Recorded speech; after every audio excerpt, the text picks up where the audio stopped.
Hello, नमस्कार दोस्तों। कैसे हैं आप सब लोग? उम्मीद करता हूँ आप सब लोग अच्छे होंगे। हम लोग RSCIT की एक जो बुक्स है उसके चैप्टर्स की एक सीरीज़ पढ़ रहे थे और उसके अंदर हम लोगों ने 3 चैप्टर पढ़ लिए हैं और आज हम लोग चौथे पार्ट के बारे में पढ़ने जा रहे हैं। आज तक हमने 3 चैप्टर पढ़े, जिसमें पहला अपन ने कंप्यूटर के बेसिक परिचय के बारे में पढ़ा और फिर दूसरा चैप्टर पढ़ा अपन ने हार्डवेयर के बारे में, फिर तीसरा चैप्टर पढ़ा अपन ने सॉफ्टवेयर के बारे में। सॉफ्टवेयर क्या होता है और कौन कौन से मुख्य सॉफ्टवेयर होते हैं, इसके बारे में हम लोग पढ़ चुके हैं। अगर आप लोगों ने ये क्लास नहीं देखी है तो आप लोग मेरी पिछली क्लास देख सकते हैं। हम लोग अभी अपने इस चौथे चैप्टर के अंदर शुरू करने जा रहे हैं इंटरनेट के बारे में। इंटरनेट क्या होता है और इंटरनेट को काम में लेने के लिए किन किन चीज़ों की ज़रूरत पड़ती है, इसके बारे में हम लोग इस चैप्टर के अंदर विस्तार से पढ़ने वाले हैं। आगे बढ़ते हैं। ओवरव्यू। यहाँ पे अपन इस पार्ट के अंदर क्या क्या पढ़ने वाले हैं इसके बारे में यहाँ पे बताया है मैंने।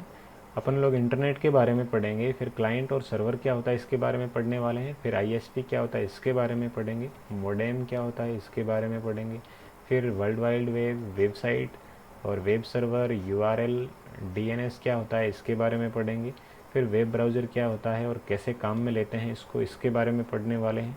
HTTP और HTTPS इन दोनों के अंदर अंतर क्या होता है इसके बारे में पढ़ने वाले हैं। फिर अपन सर्च इंजन के बारे में पढ़ेंगे, कौन कौन से इसके उदाहरण हैं और कैसे सर्च इंजन को काम में लेते हैं इसके बारे में पढ़ने वाले हैं। और फाइनली अपन ईमेल के बारे में पढ़ेंगे और ईमेल को कैसे काम में लेते हैं इसका प्रैक्टिकल देखेंगे और फिर हम लोग इस क्लास को समअप करेंगे। चलिए आगे बढ़ते हैं। सबसे पहला अपना जो टॉपिक रहने वाला है वो है इंटरनेट क्या है। इंटरनेट क्या होता है दोस्तों? इंटरनेट जो है, ये शब्द जो इंटरनेट है ये हमारा इंटरकनेक्टेड और नेटवर्क, इन दो शब्दों से मिलकर के बना है। इंटरकनेक्टेड का मतलब होता है जो आपस में जुड़े हुए हो, जो आपस में जुड़े हुए हो, और नेटवर्क का मतलब होता है जो आपस में जुड़ करके अपन एक सिस्टम का निर्माण करते हैं, उसको अपन नेटवर्क बोलते हैं। जैसे आप यहाँ आकृति देख रहे हैं, यहाँ 1 नंबर, 2, 3, 4, 5 और 6, इससे कंप्यूटर आपस में एक स्थान पर जुड़े हुए हैं, तो अपन इसको नेटवर्क बोल सकते हैं, है ना। तो एक कुछ कंप्यूटरों का जो जुड़ा हुआ सिस्टम होता है उसको अपन नेटवर्क बोलते हैं, कुछ मतलब एक क्षेत्र विशेष के अंदर। इसके बाद में ये अलग अलग तरह के नेटवर्क आपस में जुड़ जाते हैं। जैसे ये नेटवर्क इससे जुड़ा, ये इससे जुड़ा, ये इससे जुड़ा, फिर ये इससे जुड़ा, इनको आपस में अपन जोड़ देते हैं। तो ये आपस में ऐसे अलग अलग जगहों के जो नेटवर्क होते हैं वे आपस में जुड़ जाते हैं और दुनिया भर में ये डेटा का आदान प्रदान कर पाते हैं। तो तब जो सिस्टम सर्जित होता है, तब जो सिस्टम बनता है, उस सिस्टम को अपन इंटरनेट बोलते हैं, है ना। विभिन्न तरह के नेटवर्क मिलकर के दुनिया भर के अंदर जो एक सिस्टम बनाते हैं उसको क्या बोलते हैं? इंटरनेट बोलते हैं। फिर इंटरनेट को सूचना का सुपर हाईवे भी बोलते हैं। यहाँ पर अपन समाचार वगैरह पढ़ सकते हैं, इन्फॉर्मेशन को एक्सचेंज कर सकते हैं, सूचनाओं का आदान प्रदान कर सकते हैं। फिर इंटरनेट एक वैश्विक कंप्यूटर नेटवर्क है ना, मतलब दुनिया भर का नेटवर्क है एक तरह से। विभिन्न प्रकार की सूचना और संचार सुविधाएं जिसके माध्यम से अपन एक्सचेंज कर पाते हैं। यहाँ पर आकृति के माध्यम से आप लोग देख पा रहे होंगे, यहाँ पे एक घर, यहाँ पे एक वेब यूज़र है और यहाँ पर अलग अलग दुनिया भर के कंप्यूटर आपस में जुड़े हुए हैं, है ना। यहाँ पे मान लो 5-6 कंप्यूटर जुड़े हुए हो सकते हैं, तो ये एक नेटवर्क हो जाएगा। फिर यहाँ पे भी एक 5-6 कंप्यूटर जुड़े हुए हो सकते हैं, तो ये भी अपना एक नेटवर्क हो जाएगा। तो ये अलग अलग तरह के नेटवर्क जब आपस में कम्युनिकेट कर पाते हैं, तो ऐसी स्थिति में जो सिस्टम बनता है उस सिस्टम को अपन क्या बोलते हैं? इंटरनेट बोलते हैं। फिर आगे है क्लाइंट और सर्वर। इंटरनेट की जो सर्विस है वो किस मॉडल पर काम करती है, ऐसा अगर कहीं सवाल आ जाता है तो आप लोग यहाँ पर क्लाइंट सर्वर मॉडल ध्यान में रख सकते हैं। फिर क्लाइंट क्या होता है और सर्वर क्या होता है, ये चीज़ें भी ये भी बिंदु समझने योग्य है। तो एक कंप्यूटर अगर फाइल को प्राप्त कर रहा है, तो वो कंप्यूटर अपना क्लाइंट कहलाता है, जबकि एक कंप्यूटर अगर फाइल को भेज रहा है तो वो अपना सर्वर कहलाता है। ठीक है। फिर यहाँ पे इंटरनेट vs इंट्रानेट। देखिए 2 टर्म आती है, आप इंटरनेट के बारे में जब पढ़ेंगे तो एक इंटरनेट आएगी और एक इंट्रानेट आएगा। तो इंटरनेट तो हमने पढ़ा कि विभिन्न क्षेत्रों की दुनिया भर के जो नेटवर्क मिलकर के एक विशाल नेटवर्क का निर्माण करते हैं उसको अपन इंटरनेट बोलते हैं। मतलब दुनिया भर के कंप्यूटर आपस में जुड़ करके कम्युनिकेट करते हैं तो उसको अपन क्या बोलते हैं, इंटरनेट बोलते हैं, जहाँ पर दुनिया भर में लोग सूचनाओं का आदान प्रदान करते हैं। जबकि इंट्रानेट क्या होता है? इंट्रानेट दोस्तों एक निजी नेटवर्क होता है जो कि किसी संस्थान का हो सकता है। मान लो किसी कॉलेज कैंपस के अंदर इंटरनेट है और उस इंटरनेट को केवल कॉलेज और कॉलेज से संबंधित लोग ही काम में ले पाते हैं, तो वो अपना इंट्रानेट कहलाएगा। वो अपना क्या कहलाएगा? इंट्रानेट कहलाएगा।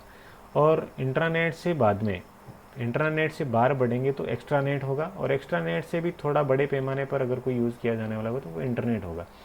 तो इंट्रानेट छोटे स्तर पर काम में लिया जाता है। जैसे मैं मेरे यहाँ पर सेंटर पर इंटरनेट की सुविधा उपलब्ध करवाता हूँ, तो यहाँ पर पढ़ने वाले केवल बच्चे ही काम में ले सकते हैं, है ना। अगर मैं, तो वो मेरा इंट्रानेट कहलाएगा। मैं यहाँ से इस चीज़ का विस्तार करूँ और मैं मेरे आने वाले कस्टमर के लिए भी ये सेवा उपलब्ध करवा दूँ, तो ये मेरा एक्स्ट्रानेट कहलाएगा। क्या कहलाएगा? एक्स्ट्रानेट। और उसके बाद में अगर अपन दुनिया भर के कंप्यूटरों से आपस में जुड़ जाते हैं, दुनिया भर के नेटवर्क से अपन आपस में जुड़ जाते हैं, तो वो अपना क्या कहलाएगा? इंटरनेट कहलाएगा। यहाँ पे अगर आप लोग पढ़ पाते हैं तो ये इंग्लिश की डेफिनेशन है, अगर किसी को समझ में आए तो पढ़ सकते हैं। Creates connection inside an organisation, मतलब एक संस्थान के अंदर जो कनेक्शन का निर्माण होता है तो उसको अपन इंट्रानेट बोलते हैं।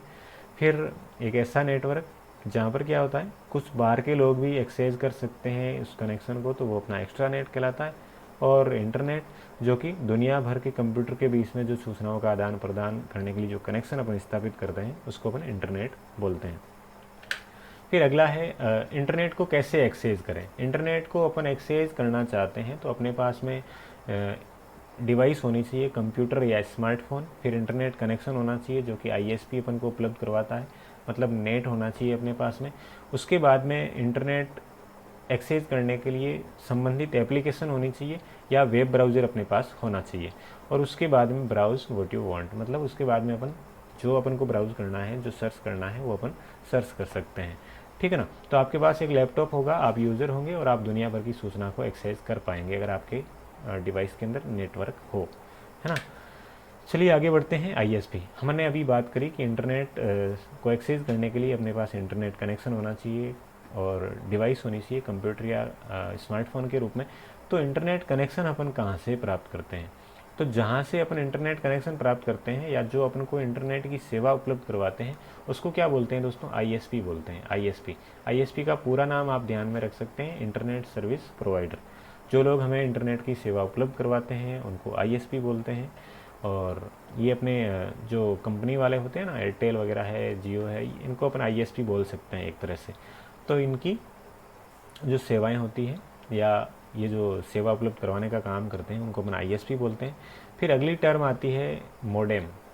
मोडेम का दोस्तों आपको पूरा नाम ध्यान में रखना है, मॉड्यूलेटर और डी मॉड्यूलेटर। इसका पूरा नाम क्या है? मॉड्यूलेटर और डी मॉड्यूलेटर मोडेम का पूरा नाम है। ये एनालॉग और डिजिटल सिग्नल से संबंधित है। मोडेम जो है वो एनालॉग सिग्नल को डिजिटल में कन्वर्ट करने का काम करता है और फिर डिजिटल सिग्नल को पुनः एनालॉग सिग्नल में कन्वर्ट करने का काम करता है। ये इस तरह की एक डिवाइस होती है जो कि टेलीफोन लाइन से जुड़ती है, टेलीफोन लाइन और एक तरफ से कंप्यूटर की लाइन से जुड़ती है। टेलीफोन लाइन से जो एनालॉग सिग्नल आते हैं उसको डिजिटल सिग्नल में बदलता है, फिर कंप्यूटर से जो डिजिटल सिग्नल इसको मिलता है ये इसको पुनः एनालॉग सिग्नल में बदलता है और टेलीफोन लाइन पर संचारित करता है या भेज देता है, ठीक है ना। तो ये था अपना मोडेम के बारे में थोड़ा सा। इसका पूरा नाम ध्यान रखने योग्य है, मॉड्यूलेटर और डी मॉड्यूलेटर, दो शब्दों से मिलकर ये बना है। फिर मॉडेम के विभिन्न प्रकार, इंटरनल मॉडेम है, पीसी कार्ड मॉडेम है और बाहरी मॉडेम है। इनके बारे में आप लोग थोड़ा सा ध्यान में रख सकते हैं कि मॉडेम के कौन कौन से प्रकार होते हैं। फिर आगे इंटरनेट कनेक्टिविटी के प्रकार, नेटवर्क से अपन किस तरह से जुड़ सकते हैं। तो इंटरनेट कनेक्टिविटी का सबसे पुराना और अभी अप्रचलित रूप है वो अपना डायल अप कनेक्शन था, जिसमें अपन को कुछ कोड डायल करने होते थे और उसके बाद में अपन इंटरनेट को एक्सेस कर पाते थे। उसके बाद में जो अपना है वो ब्रॉडबैंड आता है। ब्रॉडबैंड सबसे तेज़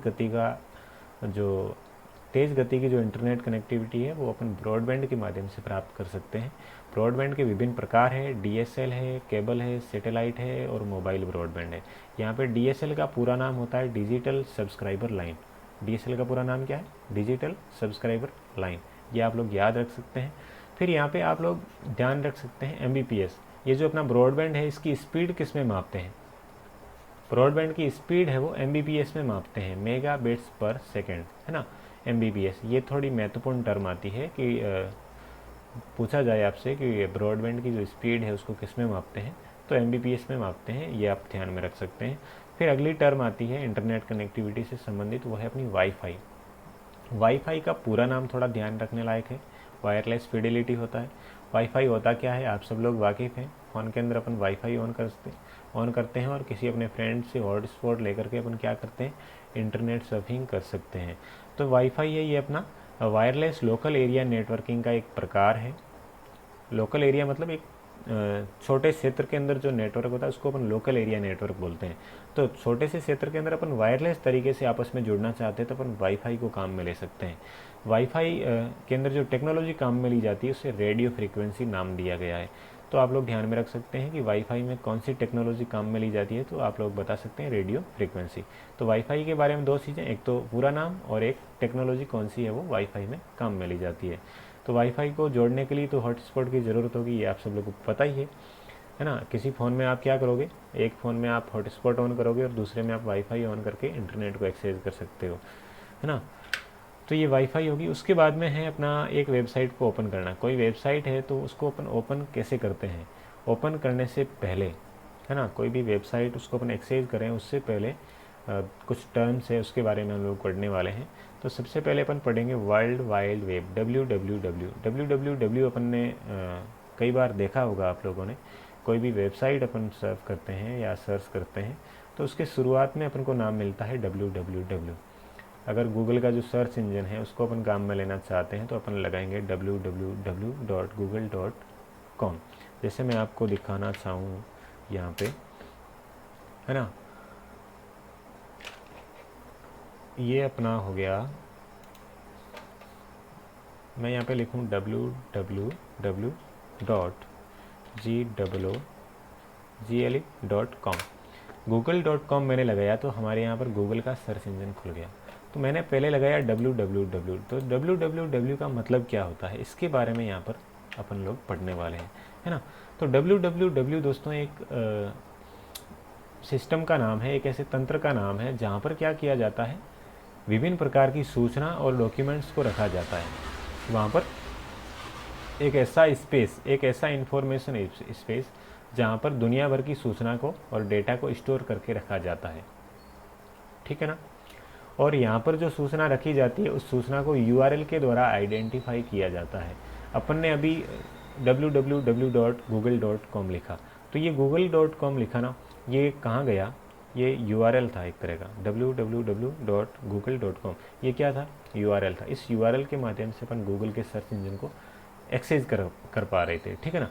तो वर्ल्ड वाइड वेब जो है या www जो है ये एक ऐसा सिस्टम है जहाँ पर बड़े पैमाने पर सूचना को स्टोर किया जाता है या डेटा को स्टोर किया जाता है और उस डेटा को दुनिया भर के लोग विभिन्न अलग अलग URL के माध्यम से क्या कर सकते हैं, एक्सेस कर सकते हैं, ठीक है ना। तो ये एक तरह का ओपन सोर्स इंफॉर्मेशन स्पेस है जहाँ पर इंफॉर्मेशन और डॉक्यूमेंट को रखा जाता है और यहाँ पर जो डॉक्यूमेंट रखे जाते हैं उनको अपन URL के द्वारा एक्सेस करते हैं और जो भी डॉक्यूमेंट होते हैं ये आपस में हाइपरलिंक टेक्स्ट के द्वारा आपस में जुड़े हुए होते हैं। ये चीज़ भी आपको थोड़ी ध्यान में रखनी है।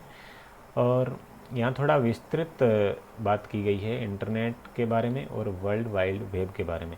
तो इंटरनेट है ये अपना हार्डवेयर भाग के रूप में देख सकते हैं जिसके अंदर कॉपर के वायर है, फाइबर ऑप्टिक केबल है या वायरलेस कनेक्शन के माध्यम से अपन आपस में जोड़ते हैं। तो ये अपना हार्डवेयर भाग है इंटरनेट। जबकि www जो है ये अपना सॉफ्टवेयर भाग है। कैसा भाग है, सॉफ्टवेयर भाग है, जहाँ पर क्या होती है, डिटेल्स या डॉक्यूमेंट्स है वो सारे के सारे वेब पेज के रूप में स्टोर रहते हैं। वेब पेज के रूप में क्या होते हैं, संग्रहित रहते हैं और वेब पेज आपस में हाइपरलिंक के माध्यम से आपस में जुड़े हुए रहते हैं और सारे वेब पेज को अपन एक URL के माध्यम से एक्सेस करते हैं। फिर अपना दूसरी एक टर्म है कि ये जो www है ये इंटरनेट के द्वारा उपलब्ध करवाई जाने वाली एक तरह की सेवा है। कौन, www ये किसके द्वारा उपलब्ध करवाई जा रही है, इंटरनेट के द्वारा उपलब्ध करवाई जा रही है। इसके उदाहरण वेब जो www है इसके उदाहरण क्या है, तो इसका एक ईमेल है, सेट है, ब्लॉगिंग है, फाइल ट्रांसफ़र है। मतलब इंटरनेट के द्वारा अपन ईमेल भेजते हैं, कोई चैटिंग करते हैं दोस्तों से, या ब्लॉगिंग करते हैं, या फाइल ट्रांसफ़र करने का काम करते हैं। तो ये सारा का सारा काम जो होता है वो कहाँ होता है? www की सहायता से होता है, वर्ल्ड वाइड वेब की सहायता से होता है। तो www का पूरा नाम आपको ध्यान में रखना है। और ये एक तरह का इंफॉर्मेशन स्पेस है, मतलब सूचना के लिए जगह है जहाँ पर डेटा या इस इंफॉर्मेशन को स्टोर करके रखा जाता है, जिसको दुनिया भर के लोग एक्सेस कर सकते हैं। फिर आगे आता है वेबसाइट। वेबसाइट क्या होती है दोस्तों? Website collection of related web page, मतलब संबंधित वेब पेज का जो समूह होता है उसको वेबसाइट बोलते हैं। संबंधित वेब पेज का जो समूह होता है उसको क्या बोलते हैं? वेबसाइट बोलते हैं। जैसे मैं आपके सामने एक वेबसाइट ओपन करके दिखाता हूँ। आई लर्न वेबसाइट है। अब मैंने ये वेबसाइट खोली। इस वेबसाइट के अंदर मैंने लॉगिन कर लिया है और मैं आपको दिखा दूँ GJZS। इस वेबसाइट को मैंने खोल लिया, ilearn.myrkcl.com। इसको मैंने ओपन किया। अब ओपन करने के बाद में देखो दोस्तों, इसके अंदर बहुत सारे ऑप्शंस आ रहे हैं। यहाँ पे विभिन्न चैप्टर्स के बारे में बात करी जा रही है। कंप्यूटर का पहला अध्याय, दूसरा, तीसरा, चौथा। फिर यहाँ पे विकल्प आएंगे, है ना। अब मैं टाइपिंग स्किल पे क्लिक कर रहा हूँ तो यहाँ पे चीज़ें ओपन हो रही है। मैं प्रैक्टिस पे क्लिक करूँगा तो यहाँ पे टाइपिंग की प्रैक्टिस करने के लिए कुछ कंटेंट मेरे सामने खुल जाएगा, है ना। तो मैं जैसे जैसे शब्दों पे क्लिक कर रहा हूँ तो दूसरे शब्द या दूसरा पेज अपने सामने उपस्थित हो रहा है। मैं स्टार्ट एग्ज़ाम पे क्लिक करता हूँ तो यहाँ पे एग्ज़ाम के लिए विंडो ओपन हो जाएगी, है ना। और यहाँ पे मैं टाइपिंग स्किल वाला हो गया, इंटरनल असेसमेंट। और यहाँ पे मैं एग्ज़ाम का रिजल्ट देखना चाहूँगा तो एग्ज़ाम रिजल्ट का जो पेज है वो मेरे सामने उपस्थित हो जाएगा। तो जैसे जैसे शब्दों पे क्लिक करते हैं तो अलग अलग पेज खुलते जा रहे हैं। तो ये जो पेज है, ये पेज आपस में क्या है? रिलेटेड है, आपस में संबंधित है, हाइपरलिंक के माध्यम से, जो कि आपस में जुड़े हुए होते हैं। फिर इसके अंदर अलग अलग डॉक्यूमेंट्स हो सकती है, फाइल्स हो सकती है वेबसाइट पर, जैसी वेबसाइट होती है उसके अकॉर्डिंग। फिर अपना यहाँ पे आता है होम पेज। होम पेज के बारे में ध्यान रखना है कि कोई भी वेबसाइट अपन खोलते हैं तो सबसे पहला जो पेज अपने सामने उपस्थित होता है उसको होम पेज बोलते हैं। उसको क्या बोलते हैं? होम पेज बोलते हैं। फिर आता है वेब सर्वर या HTTP सर्वर, दूसरा नाम HTTP सर्वर भी हो सकता है। तो ये क्या होता है? सर्वर दोस्तों एक ऐसा कंप्यूटर होता है जो 24 घंटे ऑन रहता है, 24 आवर्स ऑन रहता है, और जिसके अंदर विभिन्न तरह की जो वेबसाइट्स होती है उनकी सूचना उसके अंदर स्टोर रहती है ना। जैसे मैंने अभी आई लर्न वाली वेबसाइट खोली तो वेबसाइट खोलते ही विभिन्न तरह का डेटा मेरे सामने उपस्थित हो गया। तो ये डेटा कहाँ से आ रहा है? ये डेटा एक्चुअली www नामक एक सिस्टम है, एक स्टोरेज पॉइंट है, वहाँ से डेटा मेरे को प्राप्त हो रहा है। जबकि वो जहाँ पर डेटा स्टोर है वो कंप्यूटर 24 आवर्स ऑन रहता है, 24 आवर्स ऑन रहता है, चालू रहता है। तो जो 24 आवर्स ऑन जो कंप्यूटर है, www जहाँ पे स्टोर रहता है या इंस्टॉल रहता है, तो जो सिस्टम है जहाँ पे www का पूरा डेटा स्टोर रहता है, उस सिस्टम को अपन क्या बोलते हैं? वेब सर्वर बोलते हैं। क्या बोलते हैं? वेब सर्वर बोलते हैं। ऐसा कंप्यूटर जो 24 आवर्स ऑन रहता है और विभिन्न तरह के डेटा को एक्सेस करने की अपन को अनुमति देता है, तो उसको अपन वेब सर्वर बोलते हैं। फिर वेबसाइट को अपन दो भागों में बांट सकते हैं, एक स्टैटिक और दूसरा डायनेमिक। वेबसाइट के दो प्रकार अगर आपसे कोई पूछ ले कि वेबसाइट जो है इसके दो प्रकार कौन कौन से हैं, तो आपको ध्यान में होने चाहिए कि स्टैटिक और डायनेमिक। अब स्टैटिक क्या होता है और डायनेमिक क्या होता है, इस दोनों के अंदर अंतर आपको पता होना चाहिए। तो एक ऐसी वेबसाइट जो कि पूरी तरह से क्या होती है? स्थायी होती है, स्थिर वेबसाइट होती है, उसको अपन बोलते हैं स्टैटिक वेबसाइट। जबकि डायनेमिक वेबसाइट ऐसी वेबसाइट जिसके साथ अपन आदान प्रदान कर सकते हैं सूचनाओं का। मतलब अपन को उस वेबसाइट से संबंधित कोई सुझाव देना हो तो अपन वहाँ पे चीज़ों को लिख सकते हैं, सवाल जवाब कर सकते हैं और चीज़ों को अलग अलग तरह से इंटरेक्ट कर सकते हैं चीज़ों के साथ में। तो ऐसी वेबसाइट अगर कोई बनी हुई है तो वो वेबसाइट अपनी डायनेमिक कहलाएगी। जबकि एक ऐसी वेबसाइट जिसके ऊपर चीज़ों को केवल दिखाया जा रहा है, वो किसी भी तरह का अपन से इनपुट नहीं ले रहा है, तो वो सारी वेबसाइट अपनी स्टैटिक वेबसाइट कहलाएगी। उसके बाद में आता है URL। किसी भी वेबसाइट को एक्सेस करने का जो माध्यम होता है वो अपना URL होता है ना। आप लोग किसी वेबसाइट को एक्सेस करना चाहते हैं तो आपके पास उस वेबसाइट का URL होना चाहिए। URL नहीं है तो आप लोग किसी भी वेबसाइट या किसी भी वेब कंटेंट को आप लोग एक्सेस नहीं कर सकते हो, ठीक है ना। फिर URL का पूरा नाम आपको ध्यान में रखना है, uniform resource locator. Uniform resource locator मतलब जो www है उस पर जो भी संसाधन है उन संसाधनों का पता लगाने के लिए अपन URL को बनाते हैं, क्रिएट करते हैं, ठीक है ना। और इसका दूसरा नाम वेब एड्रेस भी हो सकता है। फिर एक URL जो होता है इसके पार्ट्स अलग अलग होते हैं, है ना। एक यूआरएल विभिन्न तरह की चीज़ों से मिलके बना होता है। एक एचटीटीपी होता है पहले, फिर www आता है, फिर यहाँ पे google.com आता है ना। .com वाला ये अलग पार्ट है, ये वाला अलग पार्ट है ना। तो जो सबसे पहले वाला जो पार्ट आता है HTTP, इसको प्रोटोकॉल बोलते हैं। क्या बोलते हैं? प्रोटोकॉल। HTTP या HTTPS आ सकता है यहाँ पे, HTTPS।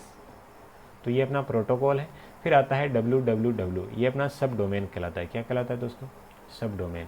और उसके बाद में आता है गूगल। ये जो गूगल है ये अपना डोमेन का नाम है। डोमेन का नाम है मतलब ये जिसका भी यूआरएल होता है, जैसे मैं कोई मेरा यूआरएल ले लूँ तो मेरे यूआरएल के अंदर यहाँ जो बीच में नाम आएगा ना, वो मैं सुनूंगा वो आएगा। जैसे मैं www डॉट जैसे मेरा नाम ही ले लूँ तो www.gangaram.com, तो गंगाराम जो होगा वो अब मेरा डोमेन नेम कहलाएगा, वो यहाँ पे आएगा गंगाराम, फिर यहाँ पे डॉट, फिर यहाँ पे कॉम आ जाएगा। तो ये जो कॉम है इसको टॉप लेवल डोमेन बोलते हैं। और इस .com की जगह .in हो सकता है, .edu हो सकता है, .gov हो सकता है। तो अलग अलग तरह के यहाँ पे टॉप लेवल के डोमेन हो सकते हैं। फिर यहाँ पे फाइल का पाथ है, तो जितने जो पेज अपना खुला हुआ होता है उस पेज का नाम आता है फाइल पाथ के रूप में। तो ये आपको यूआरएल के बारे में बेसिक चीज़ पता रखनी है कि HTTP क्या होता है, www क्या होता है। ये आपसे कोई पूछ ले तो आपको पता होना चाहिए कि सब डोमेन कहते हैं इसे।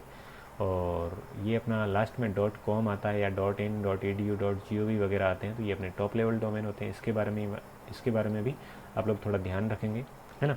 तो कुछ टॉप लेवल डोमेन के जो उदाहरण हैं ये आप ध्यान में रख सकते हैं। .com है, .edu है, .in है, .net है, .gov है, .net ये 2 बार आ गया, और .org है।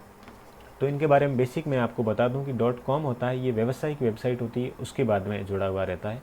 .edu होता है ये शैक्षणिक संस्थान की कोई वेबसाइट होती है, तो उसके बाद में जुड़ा हुआ रहता है। और .in है ये अपने भारत से संबंधित है। भारत के अंदर कोई भी व्यक्ति अपनी वेबसाइट बनाना चाहता है और वो जनरल पर्पज़ के लिए है तो वो .in लगा सकता है। फिर उसके बाद में .net, नेटवर्किंग से संबंधित कोई भी वेबसाइट या यूआरएल है तो उसको अपन .net टॉप लेवल के डोमेन के साथ में खरीद सकते हैं। .gov आ रहा है तो मतलब है कि वो वेबसाइट किसी सरकारी संस्थान से संबंधित हो सकती है। और .org आ रहा है तो किसी नॉन प्रॉफिट या किसी अलग तरह की ऑर्गेनाइजेशन से संबंधित है, वो अपनी वेबसाइट हो सकती है। आगे बढ़ते हैं। अगला आता है अपना DNS। DNS क्या होता है दोस्तों? महत्वपूर्ण टर्म है DNS। DNS का पूरा नाम आप ध्यान रखेंगे, domain name system. A system that locate domain name on internet and convert them into IP address। दोस्तों इंटरनेट पर एक ऐसा सिस्टम जो क्या करता है, अपने जो डोमेन नेम होता है उसको कन्वर्ट करता है IP एड्रेस के अंदर। इंटरनेट के अंदर जो भी चीज़ें होती है एक्सेस की जाती है तो वो IP एड्रेस के द्वारा की जाती है दोस्तों। किसके द्वारा? IP address. जैसे ये मेरा कंप्यूटर है तो इस कंप्यूटर की पहचान के लिए भी एक IP एड्रेस है, उसके द्वारा इसकी इंटरनेट पर पहचान होती है। तो अपन डोमेन नेम काम में लेते हैं अपने URL के लिए, वेबसाइट के लिए। जैसे मैंने मेरी वेबसाइट का उदाहरण जैसे मैं आपको बताऊं कि www.gangaram.com ये मेरी वेबसाइट है। तो इस वेबसाइट को इंटरनेट पर ये जाएगी तो ये gangaram.com के रूप में नहीं जाएगी। वहाँ पर क्या होगा, इसको IP एड्रेस में बदला जाएगा। IP एड्रेस मतलब ये इस तरह का कोड होगा 198.105.232 और 4, इस तरह का कोड होगा। इस कोड में ये इंटरनेट पर जाएगी और फिर इस कोड के अकॉर्डिंग आगे वेब पेज का पता लगाया जाएगा, ठीक है ना। तो अपन जो वेबसाइट अपने पास जो होती है उसको डोमेन नेम बोलते हैं। क्या बोलते हैं? Domain name. तो इस डोमेन नेम को IP एड्रेस में बदलने का जो काम करता है वो काम अपना DNS सिस्टम करता है। कौन करता है? DNS system. तो DNS सिस्टम का काम मैं उम्मीद करता हूँ आपको समझ में आ गया होगा। जो अपना डोमेन नेम होता है या कोई URL होता है या कोई वेबसाइट का नाम होता है उसको क्या करना? IP एड्रेस में बदलना, है ना। तो देखो यहाँ पे एक आकृति के द्वारा आपको समझाने की कोशिश की गई है कि एक लैपटॉप है। ये लैपटॉप रिक्वेस्ट करता है DNS सर्वर से, एक डोमेन नेम देता है कि इसका पता लगाओ। इसके पास अगर है तो ये क्या करेगा? उसको IP एड्रेस में बदल देगा। यहाँ पर अगर वो नहीं मिलता है तो वो दूसरे DNS सर्वर के पास रिक्वेस्ट को भेजेगा, वहाँ पर वो डोमेन नेम चेक होगा। अगर उससे संबंधित डेटा उसके पास मिलता है तो वो उसको IP एड्रेस में बदल देगा और उस वेबसाइट की एक्सेस है वो उस कंप्यूटर को दे देगा, ठीक है ना। तो ये था अपना डोमेन नेम के बारे में। आगे है वेब ब्राउज़र। वेब ब्राउज़र क्या होता है? वेब ब्राउज़र दोस्तों एप्लीकेशन सॉफ्टवेयर है जो कि www पर कंटेंट को क्या करने, खोजने के लिए और प्राप्त करने के लिए काम में लिया जाता है, ठीक है ना, और उसको प्रदर्शित करने के लिए। तो अपन ब्राउज़र को काम में लेकर क्या करते हैं, www पर जो भी चीज़ें हैं उसको अपन एक्सेस कर सकते हैं। और ये क्लाइंट सर्वर मॉडल की तरह ब्राउज़र एक क्लाइंट की तरह काम करता है। ब्राउज़र कैसे काम करता है? क्लाइंट करे तो क्लाइंट की तरह। अपने जब चैप्टर शुरू किया था तब क्लाइंट और सर्वर के बारे में पढ़ा था। तो क्लाइंट ऐसा कंप्यूटर होता है जो सूचना को प्राप्त कर रहा होता है, और सर्वर ऐसा कंप्यूटर होता है जो सूचना को भेज रहा होता है या डेटा को भेज रहा होता है, ठीक है ना। तो क्लाइंट अपना क्या है, ये जो वेब ब्राउज़र है ये अपना क्लाइंट प्रकार का सॉफ्टवेयर है, क्लाइंट प्रकार का एप्लीकेशन सॉफ्टवेयर है जो सूचना को प्राप्त करने का काम करता है, ठीक है ना। तो इसलिए इसको क्लाइंट बोला गया है। फिर वेब ब्राउज़र जो है इसके उदाहरण कौन कौन से हैं, तो ये अपना माइक्रोसॉफ्ट इंटरनेट एक्सप्लोरर है, दूसरा माइक्रोसॉफ्ट एज है। माइक्रोसॉफ्ट एज के साथ में आप लोग ध्यान में रख सकते हैं कि ये विंडो 10 का डिफ़ॉल्ट वेब ब्राउज़र है। विंडो 10 का डिफ़ॉल्ट वेब ब्राउज़र कोई आपसे पूछे तो आप लोग ध्यान में रख सकते हैं माइक्रोसॉफ्ट एज। उसके बाद में गूगल क्रोम है गूगल कंपनी का, फिर फायरफॉक्स है ओपन सोर्स वेब ब्राउज़र। उसके बाद में एप्पल कंपनी का सफारी है, फिर ओपेरा है ना। ये अपने केस क्या हो गए, वेब ब्राउज़र के एग्जाम्पल हो गए। तो वेब ब्राउज़र एक्चुअली मैंने अभी आपको ओपन करके बताया ही था। ये अपना जो गूगल क्रोम है, गूगल क्रोम क्या है, ये गूगल क्रोम है, इसको वेब ब्राउज़र बोल सकते हैं अपन, है ना। बोल सकते हैं क्या, ये वेब ब्राउज़र है एक तरह से। यहाँ पर अपन कुछ भी लिख करके क्या कर सकते हैं, सर्च कर सकते हैं। जैसे मैं अनअकैडमी की वेबसाइट यहाँ पे ओपन करने की कोशिश करूँ तो ये रिक्वेस्ट भेजेगा और हमने अनअकैडमी की जो भी डिटेल्स अपने पास होगी वो अपने सामने उपस्थित हो जाएगी या शो अप हो जाएगी, ठीक है ना। तो ये वेब ब्राउज़र क्या करता है, www से कंटेंट को अपने सामने प्रदर्शित करने और दिखाने का काम है वो करता है। फिर ये यहाँ पर कुछ आइकन्स हैं, ये अपने गूगल क्रोम का है, ये मोजिला फायरफॉक्स है, ये ओपेरा है, ये सफारी है और ये इंटरनेट एक्सप्लोरर है, ठीक है ना। आगे बढ़ते हैं। HTTP और HTTPS। अपन कोई भी वेबसाइट खोलते हैं तो उस वेबसाइट की शुरुआत में HTTP और HTTPS आता है ना। मैंने यहाँ पे क्लिक किया तो यहाँ पे आप लोग देख पा रहे होंगे HTTPS शुरुआत में आ रहा है। तो ये HTTPS क्या होता है, इसके बारे में हम लोग यहाँ पढ़ने वाले हैं। HTTP का पूरा नाम पहले आप देख लें, hyper text transfer protocol. Hyper text transfer protocol, hyper text और इस टी का ट्रांसफ़र और इस पी का प्रोटोकॉल। इसका काम क्या होता है, हाइपर टेक्स्ट का मतलब होता है जो टेक्स्ट किसी दूसरे टेक्स्ट से जुड़ा हुआ होता है उसको हाइपर टेक्स्ट बोलते हैं, है ना। जैसे मैं यहाँ पे आपको लाइव उदाहरण आपको बताना चाहूँ तो मैं देखो यहाँ पे क्लिक कर रहा हूँ, है ना। यहाँ मैं टाइपिंग ट्यूटर पे जैसे ही क्लिक कर रहा हूँ तो दूसरा पेज खुल रहा है। इसका मतलब क्या है, ये टाइपिंग ट्यूटर जो शब्द है ये किसी दूसरे पेज से जुड़ा हुआ है, दूसरे से जुड़ा हुआ है तो ये एक तरह से हाइपरलिंक टेक्स्ट कहलाएगा। कौन सा, ये टाइपिंग ट्यूटर वाला। मैंने इस पर क्लिक किया, इस पर क्लिक करते ही ये नया पेज मेरे सामने खुल गया। इसका मतलब क्या है, उस टेक्स्ट से एक अन्य पेज जुड़ा हुआ था, इसका मतलब है वो हाइपरलिंक था। क्या था, हाइपरलिंक था, है ना। तो हाइपर लिंक जो होता है या वो हाइपर टेक्स्ट होता है उसका आदान प्रदान और हस्तांतरण करने का एक प्रोटोकॉल है। कौन, HTTP। प्रोटोकॉल होता है ग्रुप ऑफ रूल्स। क्या होता है, ग्रुप ऑफ रूल्स, मतलब नियमों का जो समूह होता है उसको प्रोटोकॉल बोला जाता है। नियमों का जो समूह होता है उसको प्रोटोकॉल बोलते हैं। तो इंटरनेट पर जो शब्दों का जो आदान प्रदान होता है या सूचनाओं का जो आदान प्रदान होता है, उस आदान प्रदान के लिए भी कुछ नियमों का ग्रुप बना हुआ होता है, और उस नियमों का जो ग्रुप बन करके एक सिस्टम बना, उस सिस्टम को नाम दिया गया HTTP। उस सिस्टम को क्या नाम दिया गया, HTTP नाम दिया गया। फिर HTTP के बाद में, HTTP तो नाम दे दिया, सूचनाओं का आदान प्रदान होने लग गया, नियम बन गए, लेकिन इसके बावजूद ये सिस्टम है ये इतना सिक्योर नहीं था, इतना सुरक्षित नहीं था। तो इस सिस्टम को, HTTPS जो सिस्टम था, इस सिस्टम को ज़्यादा सुरक्षित बनाने के लिए एक नई अवधारणा का विकास किया गया जिसको HTTPS बोला गया, जिसमें S का मतलब सिक्योर होता है। HTTPS, S का हाइपर, T का टेक्स्ट, अगले T का ट्रांसफ़र और P का प्रोटोकॉल और लास्ट में S है, इसका पूरा नाम होता है सिक्योर। तो hyper text transfer protocol secure. तो HTTP पहले बना और उसके बाद में उसको कुछ सुधार करके जो नया सिस्टम बनाया गया उसको अपना जो है HTTPS नाम दिया गया। तो यहाँ पे आप पूरा नाम तो विशेष रूप से ध्यान रखोगे। और ये होता क्या है, तो ये एक तरह का नियमों का समूह होता है जो कि इंटरनेट पर सूचनाओं के आदान प्रदान करने के लिए क्या करता है, नियंत्रण करता है या नियमन करता है। सूचनाओं के आदान प्रदान का क्या करता है, नियमन करता है, ठीक है ना। तो ये थोड़ा आप लोग ध्यान में रख सकते हैं। फिर वेब सर्च करना। वेब सर्च करने का मतलब है इंटरनेट पर कोई भी जानकारी खोजनी होती है, ढूंढनी होती है, तो उसको अपन वेब सर्च करना कह सकते हैं, ठीक है ना। तो वेब सर्च करने के लिए अपने पास सर्च इंजन होना चाहिए। क्या होना चाहिए, सर्च इंजन होना चाहिए। सर्च इंजन क्या होता है, ये भी एक तरह का एप्लीकेशन प्रोग्राम है जो कि इंटरनेट पर सूचनाओं को खोजने का काम करता है या खोजने की सुविधा है वो हमें उपलब्ध करवाता है। तो इसके उदाहरण कौन कौन से ये आप लोग ध्यान में रख सकते हैं। एक बीइंग है, एक गूगल है और एक याहू है। ये 3 मुख्यतः सर्च इंजन के उदाहरण हैं। वर्तमान में जो वेब ब्राउज़र होते हैं उनमें सर्च इंजन इनबिल्ट आता है। जैसे मैं यहाँ पे लिखता हूँ, यहाँ पे मैं लिखूँ इंटरनेट या कंप्यूटर लिखूँ, मैं क्या लिखूँ, COMPUTER, मैंने कंप्यूटर लिखा और एंटर दबा दिया।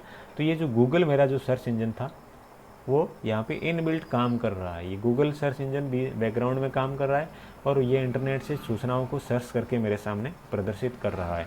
तो ये गूगल सर्च इंजन का काम है, ठीक है ना।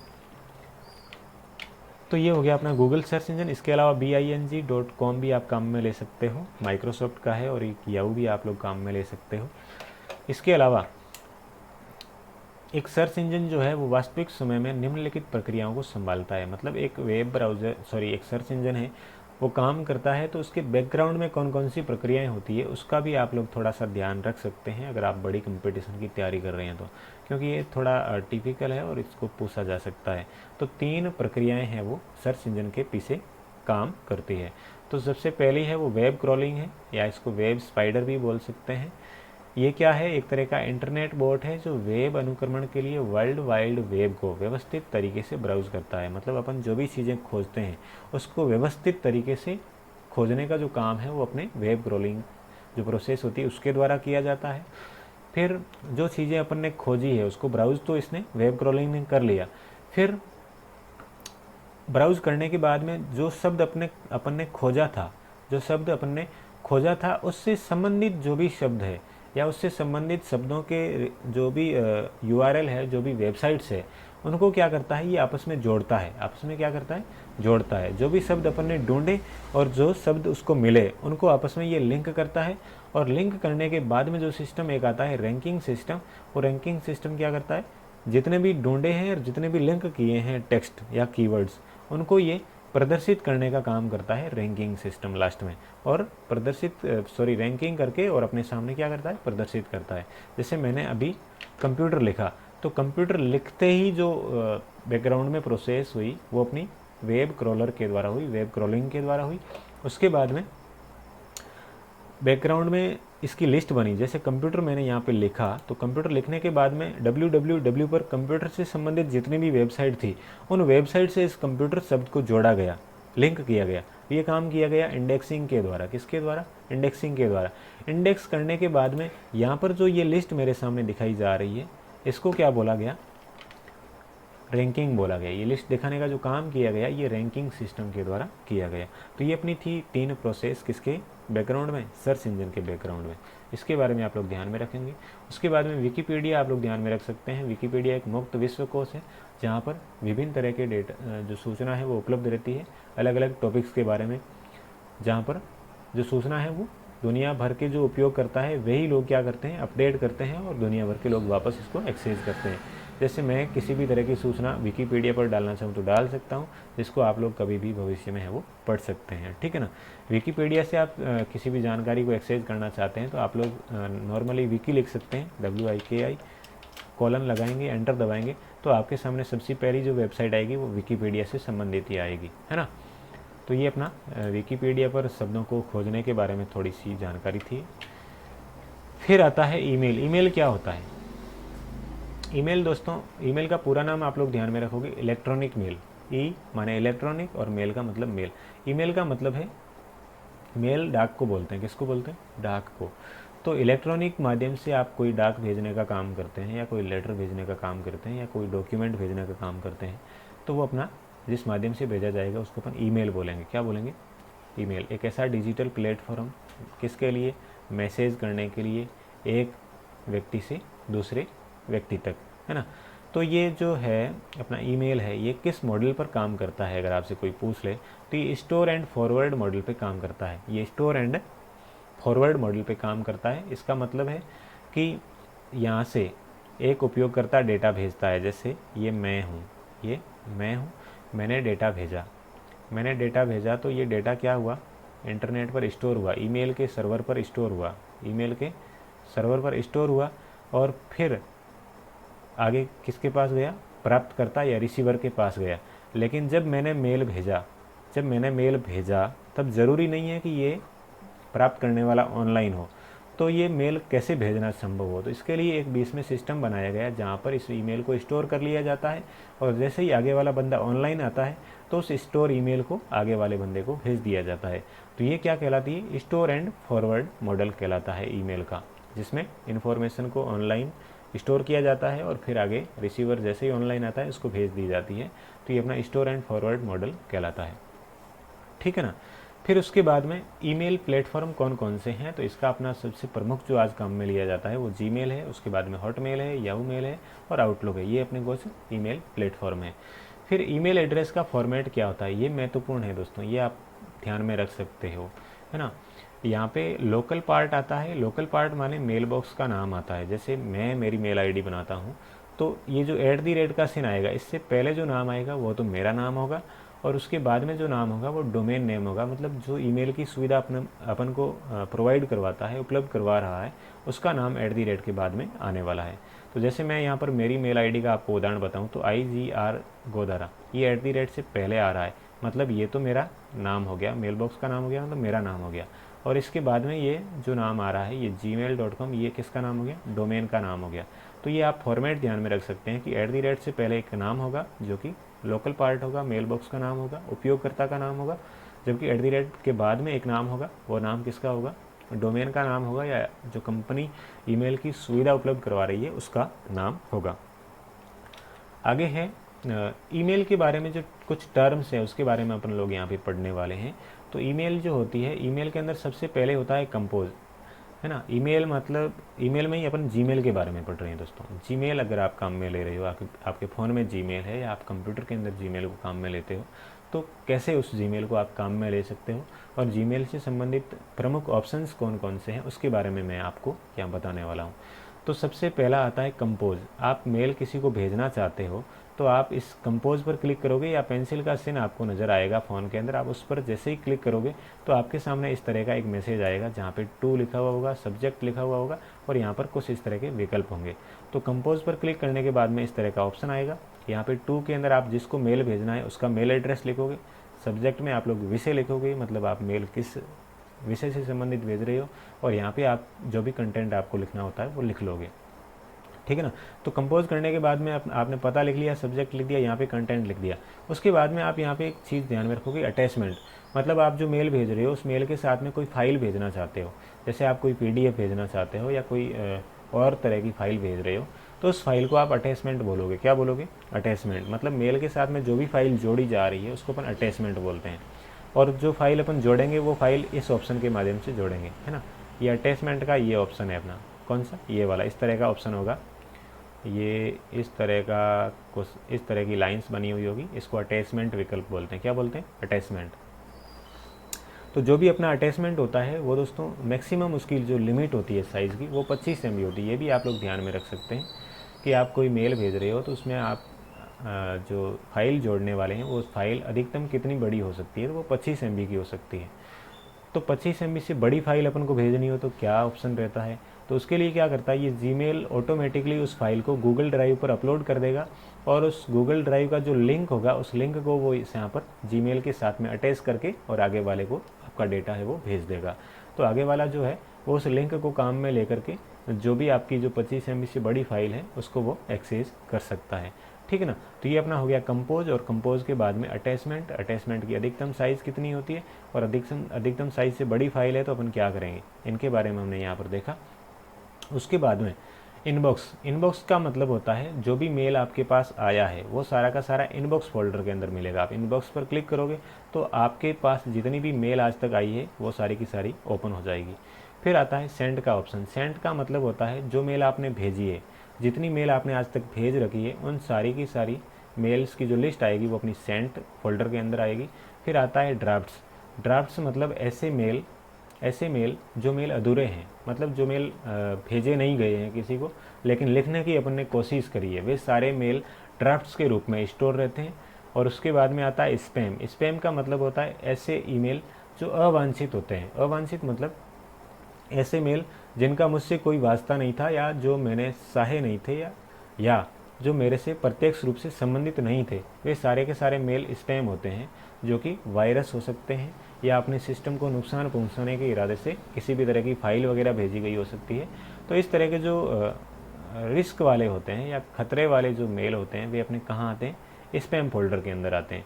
अगला आता है अपना ट्रेस। ट्रेस मतलब अपन कोई भी फाइल है या कोई भी जीमेल है वो अपन डिलीट करते हैं, तो वो हटाने के बाद में जो अपनी फाइल है वो ट्रेस फोल्डर में जाती है। किस में जाती है? ट्रेस फोल्डर के अंदर। आपने किसी भी आए हुए मेल को हटा दिया या भेजे गए मेल को हटा दिया, तो वो आपका मेल ट्रेस फोल्डर में चला जाएगा और यहाँ पर वो आपके रहेगा 30 दिनों तक। कितने दिन? 30 दिन तक इस ट्रेस फोल्डर में रहेगा और उसके बाद में ये ऑटोमेटिकली हट जाएगा। तो आपने कोई मेल गलती से हटा दिया है, तो आप उसको प्राप्त करने के लिए ट्रेस फोल्डर का सहारा ले सकते हो या सहयोग ले सकते हो। ठीक है ना। तो ये था अपना जीमेल के बारे में थोड़ा सा परिचय। नेक्स्ट आगे बढ़ते हैं। अदर यूज़फुल वेबसाइट्स इन राजस्थान। राजस्थान के अंदर कौन कौन सी वेबसाइट है जिनको आप काम में ले सकते हो राजस्थान सरकार से संबंधित? तो यहाँ पे राजस्थान सरकार, राजस्थान की जो राज्य सरकार है उसका वेब पोर्टल है https rajasthan.gov.in। यहाँ पे आप www लगा सकते हो और नहीं भी लगाओगे तो भी आपकी ये वेबसाइट है वो खुल जाएगी। फिर RTE, राइट टू एजुकेशन, निःशुल्क शिक्षा से संबंधित जो वेब पोर्टल है वो ये पोर्टल है। आप इस वेबसाइट को काम में लेकर के निःशुल्क एजुकेशन के बारे में जानकारी प्राप्त कर सकते हैं। फिर राजस्थान लोक सेवा आयोग, जो कि विभिन्न तरह की भर्ती परीक्षाएं आयोजित करवाता है, इसकी ये वेबसाइट है जिसको आप काम में लेकर के विभिन्न प्रकार की भर्तियों की जानकारी प्राप्त कर सकते हैं। फिर अपना राजस्थान कर्मचारी चयन बोर्ड का पोर्टल है, तो ये भी अपना क्या है, विभिन्न भर्ती परीक्षाओं का आयोजन करवाने वाला बोर्ड है और उसकी ये वेबसाइट है, इसको आप लोग काम में ले सकते हो। फिर उसके बाद में चलो हमारा ये जो चैप्टर है ये पूरा होता है इंटरनेट के बेसिक परिचय का, जिसमें हमने कुछ महत्वपूर्ण जो टर्म्स थी उसके बारे में हमने पढ़ा। ये मल्टीपल चॉइस क्वेश्चन है, यहाँ पे आप लोग ट्राई करें कि कितने सवाल के आप लोग सही जवाब दे पाते हैं, है ना। 10 क्वेश्चंस हैं और यहाँ पे 10 क्वेश्चंस के आंसर्स हैं। तो इन क्वेश्चंस को आप लोग सॉल्व करेंगे और आंसर्स को मिलाएंगे, कितने क्वेश्चन आपके सही हो रहे हैं, देखेंगे कितना आप लोगों ने लाइव क्लास के दौरान समझा। इसके साथ ही आप सभी लोगों का शुक्रिया, आप लोगों ने इस क्लास को अंत तक देखा। आप लोगों को क्लास कैसी लगी इसके बारे में आप लोग अवश्य बताएं, है ना। अगर कुछ सुधार की गुंजाइश आपको लगे कि किसी विषय के अंदर मैं सुधार कर सकता हूं, तो भी आप टिप्पणी करके बता सकते हैं। मिलेंगे अगली क्लास में, तब तक के लिए आप सबका शुक्रिया, धन्यवाद।